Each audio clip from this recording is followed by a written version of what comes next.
আসসালামু আলাইকুম ওয়া রাহমাতুল্লাহি ওয়া বারাকাতুহু। আজকে প্রায় কয়েকদিন পর 2-3 দিন পর আসলাম ভিডিও নিয়ে। আসলে ভালোই লাগে না, আর আমার ঘরটা ফাঁকা। কবে হবে সেই ঘরের শূন্যস্থানটা পূরণ জানি না। দোয়া করবেন যেন অতি শীঘ্রই এই খালি জায়গাটাকে যেন আমি পূরণ করতে পারি। এই জায়গাটা একদমই খালি, দেখতেও ভালো লাগে না। আমি সকালবেলা উঠে ঘরটার এখনও ভালো করে পরিষ্কার করতে পারিনি, শুধুমাত্র গোবরটা ফেলে দিয়েছি। তো পরিপূর্ণ পরিষ্কারটা একটু পরেই করব। ওদেরকে আগে খাবারটা দিব। যে ও হচ্ছে একা হয়ে গেছে এখন, যদিও পাশে আছে কিন্তু ওর জন্য এটা একাকিত্ব আমি ফিল করি। কারণ ও আর হচ্ছে ওই কালো যে গরুটা বিক্রি করলাম ওটা একসাথে আনা হয়েছিল। প্রায় 10 মাসের মতো, 9-10 মাস ওরা একসাথে ছিল। আর এরা হচ্ছে পরে আনা হয়েছে এদেরকে। এটা হচ্ছে ষাঁড় গরুটা। এর অভ্যাস হচ্ছে কাপড় কামড় দিয়ে ধরে, দেখা যাচ্ছে। আর এ হচ্ছে ছোট বকনাটা, শুয়ে আছে ও।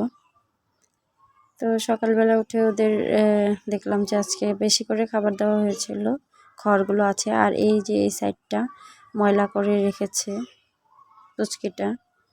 তো এই ছোট বাছুরটা আমি বলেছিলাম যে হাউসগুলো মানে ওর জন্য খেতে একটু কষ্ট হয়, ওই জন্য আমি বালতিতে করে পানিটা ওকে দেই, এটার ভিতরেই দেই যাতে না ফেলতে পারে।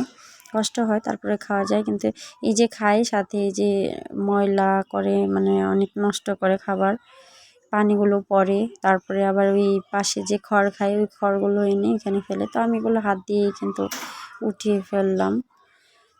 এগুলো পরিষ্কার করতে হবে। আমি এখন আপাতত খাবার যেহেতু দিব, ওই জন্য এগুলো তুলে ফেললাম। 2-3 দিন পর পর বা 2-1 দিন পর পর সুযোগ অনুযায়ী তুলতে হবে, নাহলে কিন্তু এগুলো দুর্গন্ধ, পচা গন্ধ বের হয়ে যায়। আর আমি এখানে বোতলে যে মুখ ছিল ঢাকনাটা ওটা উঠিয়ে রেখেছি, আর এটা আমি ফেলে দিব। এগুলো আসলে গরুগুলো কিন্তু একটা না হলেও আরেকটা কিন্তু খেতে চাই এসব, কিন্তু আমি এগুলো দিই না। এই যে খেতে চাচ্ছে, দিয়ে সামনে দেখাইলাম আর কি আপনাদেরকে, যে এই যে রাখছি, এই যে খেতে চাচ্ছে। কিন্তু এগুলো খাওয়া যাবে না, ভুল করে ওগুলো খেতে দেওয়া যাবে না, কারণ এগুলো থেকে কিন্তু ফুড পয়জনিং হতেই পারে। পশু পাখি কিছু বলতে পারে না, পশু প্রাণীগুলো। তো ওগুলো আমি ফেলে দিলাম এই যে পিছনের দিকে এনে আমি কিন্তু। তো এই যে ফেলে দিলাম, ফেলে দেওয়ার পরে এই বালতিটাকে কিন্তু আমি সাথে সাথেই ধুয়ে ফেলবো, কারণ রেখে দিলে এটা ব্যাকটেরিয়া আক্রান্ত করতে পারে, বিভিন্ন ধরনের ময়লা সমস্যা হয়ে যেতে পারে। সাথে সাথে ধুলে কিন্তু এত বেশি সমস্যা হয় না। তো তাড়াতাড়ি কিন্তু আমি এখনই ধুয়ে দিলাম, ধুয়ে টুয়ে একদম পরিষ্কার। এই যে এখন আমি রেখে দেব। আর তারপরে কিন্তু আমার যেটা কাজ এখন হচ্ছে গরুর ঘরে খাবার দেওয়া। তো এই যে আগে যে খড়গুলো ছিল আমি এখন আর খড় দিব না, কারণ এগুলো খেতে হবে। এগুলো আমি একটু উল্টে পাল্টে দিলাম সবগুলোকে। এই যে ছোট বাচ্চাটাও কিন্তু উঠে গেছে, ওদের খড়গুলোকেও আমি একসাথে করে দিচ্ছি উল্টে পাল্টে। তো উল্টে পাল্টে দিলে একটু ঝাড়া ঝাড়া দিয়ে দিলে ওটা খেয়ে ফেলবে। তো উল্টো পাল্টে দিয়ে তারপরে কিন্তু আমি এদেরকে সবগুলো একসাথে করে দিয়ে আমি এখন ওদেরকে খেতে দেবে। এই যে জাবর কাটছে, এই জাবর কাটাটাই কিন্তু মেন। জাবর যদি না কাটে তাহলে গরুর কিন্তু, গরু ছাগলের হজম হয় না। আর হজম না হলে কিন্তু এই যে পেট ফোলা সমস্যা হয়ে যায়, পেট ফেঁপে যায়, বা বদহজমের সমস্যা দেখা যায়। তো আলহামদুলিল্লাহ আমার গরুগুলো কিন্তু এখন ভালো আছে, সুস্থ আছে, এটাই শুকরিয়া আল্লাহর কাছে। তো আমি একটা গরু বিক্রি করে দিয়েছিলাম, ওটার কিন্তু সমস্যা ছিল। তো তারপরে অবশ্য সুস্থ হয়ে গিয়েছিলো, কিন্তু স্পটগুলো রয়েই গেছিলো। তো তারপরে এখন আমি কিন্তু গরুগুলোকে খাবার দিয়ে দেবো একদম সাদা পানি দিয়ে দেব গরুগুলোকে। সাদা পানি দিয়ে তারপরে ওদেরকে দানাদার দিয়ে দেবো একসাথে। এই যে এখানে আমি পানি দিয়ে দিয়েছি। এখন যেহেতু শীতের সময়, ওই জন্য সমস্যা হচ্ছে, সাদা পানি খুব কমই খেতে চায়। তো দানাদার দিয়ে আমি দিই। এই যে আগের পানিটা রয়ে গেছে, তো আমি ওটা ফেললাম না, কারণ খুব বেশি আগের না, যেহেতু রাতের পানি খেতে পারবো, সমস্যা নেই। এখন আমি ওদেরকে দানাদারটা দিয়ে দেব। এটা হচ্ছে ফিডটা, কিন্তু আমি এই ছোট একটা বাটি আছে আমার, এই বাটিটা দিয়ে, যেহেতু আমি অনেক ধরনের খাবার, কয়েকটা ধরনের খাবার দিই, এই জন্য 1 বাটি করেই দিব। 1 বাটি করে দুটোকে দিয়ে দিচ্ছি। আর এদিকে কিন্তু আমি এতটুকু নিয়ে নিলাম আমার বড় বাছুরটার জন্য। বলবেন যে বড় বাছুরকে কেন কম দিই? হ্যাঁ, আসলে বড় বাছুরটাকে এই কারণে কম দিচ্ছি, এটাকে এখন আমার বিক্রি করার কোনো ইচ্ছে নেই। তো এটা একটু ফ্যাটি হয়ে যাচ্ছে, আমার মনে হলো যে ওই জন্য আমি ফিডটা এখন দিবই না। তাও একটু স্বাদের জন্য বকখানির জন্য একটুখানি দিলাম আর কি। এটা না দিলেই চলে। আমি কয়েকদিন মানে কিছুদিন আমি ওকে একটু খাবারটা একটু সীমিত দেওয়ার চেষ্টা করব। ওই জন্য ওকে আমি ভুসিও কিন্তু এক বাটি করেই দিব, সবগুলো থেকে এক বাটি করেই দিব। আর এই আমার বড় গরুটাকেও কিন্তু আমি এক বাটি করেই দিয়েছি। আর এখানে হচ্ছে ভুট্টার গুঁড়া বা ভুট্টার আটা যাকে বলে, আমি 1 মুঠ করে দিব, বেশি দিব না। বোঝার সাথে 1 মুঠ করেই আমি দিই আমার সুবিধার্থে। আর এটা হচ্ছে ধানের কুড়া, আমি এই ধানের কুড়াটাকেও কিন্তু আমি 1 বাটি করেই দিলাম। ধানের কুড়া বলতে কিন্তু যে ধানের বাইরে যে চামড়ার গুঁড়াগুলা ওগুলা। আর এই হচ্ছে মসুর ডালের যে ভুসিটা থাকে, এই মসুর ডালের ভুসি, এটাও আমি প্রায় 1 বাটির মতো, একদম ফুল করে দিইনি, একটু হালা হালা ভাব করে রেখেছি। এই 1 বাটি করে আমি দিয়ে দিব। এই সম্পূর্ণ আমি ওকে দিয়ে দিলাম, বড় গরুটাকে, বড় বাছুরটাকে যাকে বলে বকনা।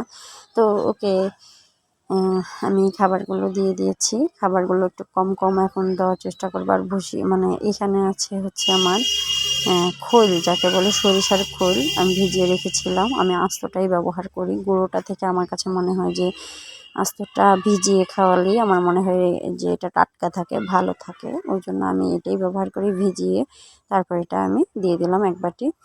তো এটা দিলাম। আর এটা এদিকে ওদেরকেও দিয়ে দিব। এটা হচ্ছে ছোট বাছুরটার জন্য, ওর জন্য কম পানি নিয়েছি। এটাকে আমি বালতিতেই দিব, ওই জন্য বালতিতেই সব কিছু দিয়ে দিব আর কি। এই যে এটা হচ্ছে ডালের যে ভুসিটা, ছোটোটার জন্য আমি বালতিতেই দিয়ে দিয়েছি। আর এদিকে যে আমার ষাঁড় গরুটার জন্য যেগুলো এনেছিলাম সবগুলো দানাদার আমি একসাথে দিয়ে দিলাম। তো এই যে ডালের ভুসিটার জন্য আর এই ভুট্টার গুঁড়াটার জন্য কিন্তু এরকম ধুলা উড়ে দিতে গেলে। আর এই যে আমি খোলটাকে দিয়ে দিলাম, খোল ভিজানো পানিটা। এদিকে আমি এখন ছোটো বাছুরটার জন্য নিয়ে নিচ্ছি ভুসি 1 বাটি। আর এই যে 1 মুঠ ভুট্টার গুঁড়া নিয়ে নিলাম, বলছিলাম যে ভুট্টার গুঁড়া 1 মুঠ। আর এখানে হচ্ছে চালের যে বা ধানের যে কুড়াটা, এই কুড়াটা আমি 1 বাটি থেকে সামান্য একটু কম দিলাম, যেহেতু এটা ছোটো ওই জন্য এটাকে সব কিছু একটু পরিমাণ মতো আমি কম কমই দেওয়ার চেষ্টা করলাম। তো সব মিলিয়ে আমি একসাথে এই বালতিতেই কিন্তু আমি দিয়ে দিয়েছি। আর ফিডটা কিন্তু আমি এটাতে আগেই দিয়ে দিয়েছিলাম। তো এই হচ্ছে এই যে খাবার জন্য কি শুরু করেছে আমাকে দিতে, যে সুযোগটা, এই সুযোগটাই দিচ্ছে না। এই যে আমি এই বালতিটা এখানে তুলে দিয়েছি। আমি হাউসটা এখন ধুইনি, খাওয়া দাওয়ার পরে আমি ধুয়ে দিব। কিন্তু এমনিতে হাত দিয়ে পরিষ্কার করে দিয়েছিলাম, দেখেছিলেন। তো এই হচ্ছে কারণ, ওর হাউসটা নোংরা হওয়ার কারণটা হচ্ছে এটা, যে ও একটু নাগাল কম পায়। আর এদিকে খাচ্ছে, পানি দিয়ে ছিটিয়ে ফেলছে, জায়গাটা ভিজিয়ে ফেলছে, ওর কাজ হচ্ছে এটা। আর এদিকে ওর মুখ কিন্তু ভিজেই না, ও খাচ্ছে, বড় যে আমার বাছুরটা, ও খাচ্ছে, ওর খাবার প্রায় শেষের দিকে। এই হচ্ছে আমার গরুটার পার্থক্য। এই গরুটা হচ্ছে মুখটা ভিজায় না। আর আমার যে আগে যেই গরুটা আমি বিক্রি করে দিলাম 2-3 দিন আগে, ওর মুখটা কিন্তু একদম চোখ পর্যন্ত মানে ভিজিয়ে ফেলতো, নিচের খাবারটা ছাকাটা খাওয়ার জন্য পানিটা পড়ে থাকতো। আর পানিটা খেয়ে তারপরে ওই খাবারটা খায়। তো যাই হোক, ওই গরুটা আমি বিক্রি করে দিয়েছিলাম, বলেছিলাম। তো খারাপ লাগে, কিন্তু তারপরেও আমার কাজই এটা। এটা করতে যখন এসেছি আমি, তো এটা ঘরে বসিয়ে রাখতে পারবো না। আমি বিক্রি করব, কিনবো, এরকমই আশা। তো এই খালি জায়গাটা যেন আমি পূরণ করতে পারি। সবাই আমার জন্য দোয়া করবেন যেন আমার এই খালি জায়গাটা আমি পূরণ করতে পারি অতি শীঘ্রই। আর এইদিকে ওরা খাচ্ছে। তো এই হচ্ছে আজকের ভিডিও ছিল। তো ওদেরকে দানাদার দিলাম, তারপরে ওরা যে খড়টা আছে ওটার সাথে আমি আবার নতুন করে খড় কেটে দিব, মিশিয়ে তারপরে ওরা খেয়ে ফেলবে চেটেপুটে। তো সকালবেলার তারপরে ঘরটা আমাকে ধুতে হবে, আমি যেহেতু সকালবেলা দিয়ে দিচ্ছি। আজকে শীতের সময় তো এখন, ওই জন্য একটু কম সময় সকালে উঠি আর কি, একটু দেরি করেই উঠি। আর এই যে হাতে আমার এখনও ভুট্টার গুঁড়া লেগে আছে আর কি, তো যাই হোক, ভালো থাকবেন, সুস্থ থাকবেন আর আমার জন্য দোয়া করবেন। আসসালামু আলাইকুম।